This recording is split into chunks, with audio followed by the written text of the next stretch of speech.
Hi friends, இன்றைக்கி வந்து நம்ம நான்வெஜ் எது செஞ்சாலும் அதுக்கு வந்து சூட் ஆகிற மாதிரி நம்ம வந்து ஒரு மசாலா ரெடி பண்ண போகிறோம்.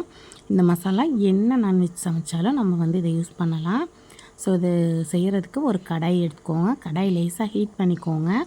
கடாயில் வந்து தண்ணி இல்லாமல் நல்லா ட்ரையாக இருக்கணும். ஸோ அந்தளவுக்கு ஹீட் ஆனதும் இதில் வந்து பட்டை ஒரு 25 கிராம் சேர்த்துக்கோங்க.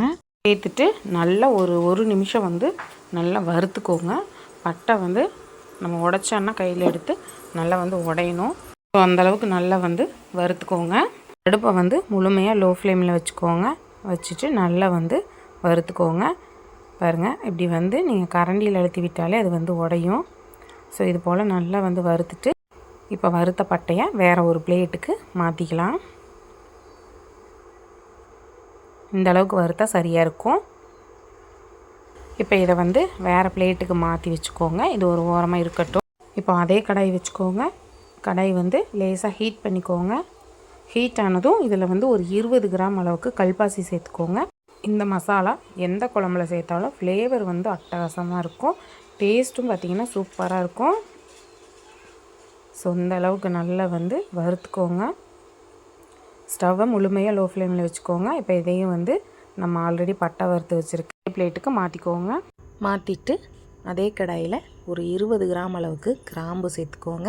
கிராம்பு வந்து காரம் அதிகமாக இருக்கும் அப்படின்னு நினைக்கிறவங்க ஒரு 15 கிராம் அளவுக்கு சேர்த்துக்கோங்க. இப்போ நான் சேர்த்துருக்க இந்த கிராம்பு வந்து கரெக்டான அளவு. இதில் ஒரு 10 கிராம் அளவுக்கு பிரிஞ்சி இலை சேர்த்துக்கோங்க. சேர்த்துட்டு இது கூடவே வந்து ஒரு 20 கிராம் அளவுக்கு ரோஜா இதழ்கள் இருக்கும் பாருங்கள், இந்த பிரியாணி இலையில வரும், அது வந்து சேர்த்துக்கிறேன். சேர்த்துட்டு இது மூணையும் வந்து கடாய் சூட்லேயே வறுத்துக்கோங்க. ரொம்ப நீங்கள் வந்து ஹை ஃப்ளேமில் வச்சு வறுக்கணும்னு அவசியம் இல்லை. நம்ம லோ ஃப்ளேமில் கடாயோட சூட்லேயே நம்ம வந்து வறுத்துக்கலாம். அதுவே நல்லா வந்து வறுத்து வந்துடும். ஸோ கடாயோட ஹீட்லேயே நீங்கள் வந்து வறுத்துக்கணும். நீங்கள் ஹை ஃப்ளேமில் வச்சு வறுத்துட்டிங்கன்னா சீக்கிரமாக அதெல்லாம் வந்து கருகி போயிடும். ஸோ நல்லா இந்த அளவுக்கு வறுத்துட்டு ஸோ இதையும் நம்ம ஆல்ரெடி வறுத்து வச்சுருக்க பட்டையோடவே சேர்த்துக்கோங்க. சேர்த்துட்டு கடாய் வச்சுக்கோங்க. கடாய் வச்சுட்டு ஒரு 5 நிமிஷம் வந்து அப்படியே லோ ஃப்ளேமில் ப்ரீஹீட் பண்ணிக்கோங்க. ப்ரீஹீட் பண்ணிவிட்டு இதில் வந்து ஒரு 15 ஏலக்காய் வந்து சேர்த்துக்கோங்க. ஏலக்காய் சேர்த்துட்டு மீடியம் ஃப்ளேமில் வச்சுக்கோங்க. வச்சுட்டு நீங்கள் அப்படியே கலந்து விட்டுகிட்டே இருந்தீங்க அப்படின்னா ஏலக்காய் வந்து கலர் வந்து மாறி வரும். அந்த ஸ்டேஜில் நம்ம வந்து இறக்கிடலாம். ஸோ கலர் மாறுற வரைக்கும் நல்லா வந்து வறுத்துக்கோங்க. மீடியம் ஃப்ளேமில் வச்சிங்கன்னா தான் ஏலக்காய் வந்து நல்லா சூடுபட்டு நல்லா வறுபட்டு வரும். ஸோ இதுக்கு மட்டும் நீங்கள் மீடியம் ஃப்ளேமில் வச்சுக்கோங்க. இதுக்கு முன்னாடி நம்ம வறுத்த பொருட்களுக்கெல்லாம் நம்ம வந்து லோ ஃப்ளேமில் தான் வச்சுக்கணும். உங்களுக்கு பார்க்கும்பொழுதே தெரியும் பாருங்கள், ஏலக்காய் வந்து நல்லா உப்பெல்லாம் வந்திருக்கு பாருங்கள், நல்ல கலர் சேஞ்ச் ஆகி வந்திருக்கு. ஸோ இந்த ஸ்டேஜில் இதையும் வந்து நம்ம மாற்றிக்கலாம். அடுத்து கடாயில் ஒரு 20 வரமிளகாய் வந்து சேர்த்துக்கோங்க. சேர்த்துட்டு நல்லா வந்து கலந்து விடுங்க. வரமிளகாயில் காரம் அதிகமாக வரும், அதாவது நெடி வந்து வரும். ஸோ இதுக்கு வந்து ஒரு 1/2 டீஸ்பூன் அளவுக்கு இதில் உப்பு போட்டுட்டு அதுக்கப்புறம் நீங்கள் வறுத்துக்கோங்க. இல்லைன்னா வீடு ஃபுல்லாக வந்து காரமாக இருக்கும், அதிகம் தும்மல் வரும், இருமல் வரும். ஸோ கவனமாக மிளகாய் மட்டும் வறுக்கும் பொழுது கவனமாக வறுத்துக்கோங்க. ஒரு 1/2 டீஸ்பூன் நீங்கள் தூளுப்பு சேர்த்துக்கிட்டிங்கன்னா இதில் வந்து மிளகாயோட காரம் வந்து வராது.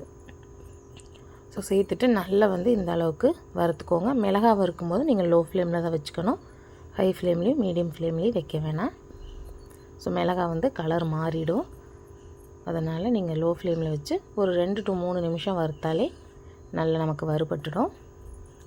ஸோ இப்போ இந்த அளவுக்கு வந்து நல்லா வறுத்துக்கோங்க. இப்போ மிளகாய் வந்து நல்லா வறுத்து வந்துடுச்சு. அப்படி மிளகாய் வறுத்துருச்சு அப்படிங்கிறது உங்களுக்கு தெரியலைன்னா ஒரு மிளகாய் எடுத்து உடச்சி பார்த்திங்கன்னா நல்லா உடஞ்சி வந்துடும். ஸோ அதுதான் வந்து மிளகாய் வறுத்ததுக்கான பதம். ஸோ அதை பார்த்து கரெக்டாக வறுத்து எடுத்துக்கோங்க. இப்போ வந்து வறுத்துருக்க மிளகாயும் நம்ம பட்டை கிராம்பு ஆல்ரெடி வறுத்து வச்சுருக்கோம், அது கூடவே சேர்த்துக்கலாம். பட்டை கிராம்பு எல்லாமே பாருங்கள் வறுத்தாச்சு. ஸோ இப்போ நம்ம வறுத்த பொருட்களை எல்லாம் ஒரு 5 நிமிஷத்துக்கு ஆற விட்டுக்கோங்க. பொருட்கள் எல்லாமே நல்லா ஆறிடும். இதுக்கப்புறம் வந்து நம்ம மிக்சர் ஜாரில் போட்டு நம்ம நல்லா பவுடராக அரைச்சி வச்சுக்கிட்டோன்னா நான்வெஜ் எது செஞ்சாலும் நம்ம இந்த மசாலா 1 டீஸ்பூன் சேர்த்தோன்னா ஃப்ளேவர் அவ்வளோ சூப்பராக இருக்கும். அதை விட டேஸ்ட்டும் அதை விட அட்டகாசமாக இருக்கும். நீங்கள் இந்த மசாலா அரைச்சி வச்சு நீங்கள் செஞ்சு பார்த்துட்டு எப்படி வந்தது அப்படிங்கிறத கமெண்ட்டில் சொல்லுங்கள். மசாலாவை இது போல் ரெடி பண்ணிவிட்டு ஒரு ஏர் டைட் கண்டெய்னரில் போட்டு வச்சிட்டிங்கன்னா உங்களுக்கு 1 மாதம் டு 2 மாதத்துக்கு மசாலா கெட்டும் போகாது. அதோட இதை வந்து நம்ம எல்லா நான்வெஜ் சமையலுக்கும் யூஸ் பண்ணிக்கலாம். ஸோ கண்டிப்பாக இதை ட்ரை பண்ணி பாருங்கள். ஸோ இந்த வீடியோ உங்களுக்கு பிடிச்சிருக்குன்னு நினைக்கிறேன். வீடியோ பிடிச்சிருந்தால் லைக் பண்ணி ஷேர் பண்ணி கமெண்ட் பண்ணுங்கள். அண்ட் மறக்காமல் நம்ம சேனலை சப்ஸ்கிரைப் பண்ணி பக்கத்தில் இருக்க பெல் ஐக்கானை கிளிக் பண்ணி வச்சுக்கோங்க. அப்போ தான் நான் அடுத்தடுத்து போடுற வீடியோ உங்களுக்கு நோட்டிஃபை ஆகும். இதே போல் நிறைய வீடியோ நம்ம சேனலில் அப்லோட் பண்ணியிருக்கோம். செக் பண்ணி பாருங்கள். உங்களுக்கு யூஸ்ஃபுல்லாக இருந்தால் உங்கள் ஃப்ரெண்ட்ஸ் அண்ட் ஃபேமிலிக்கும் ஷேர் பண்ணுங்கள்.